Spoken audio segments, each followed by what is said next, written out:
যাই তো, কোনো বাজে ছেলের খপ্পরে পড়ল নাকি, এখান থেকে বাঁচাতে হবে তো মেয়েটাকে। যাক, তুমি নাম্বারটা সঠিক বলেছো। যাক, আমি খুশি, তোমাকে 500 টাকা বকশিস দিয়ে গেলাম।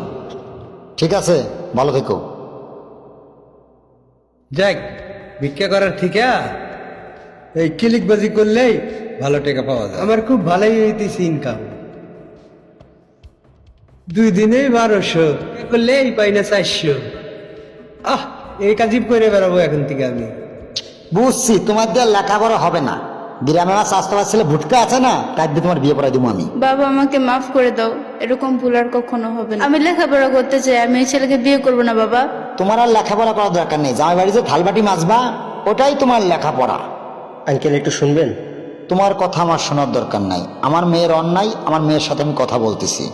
ফার্দার আমার মেয়ের আশপাশে যেন তোমার ঘুরঘুর করতে না দেখি। আমার মেয়ের অন্যায়, আমার মেয়েকে নিয়ে আমি চলে যাচ্ছি। এই চল।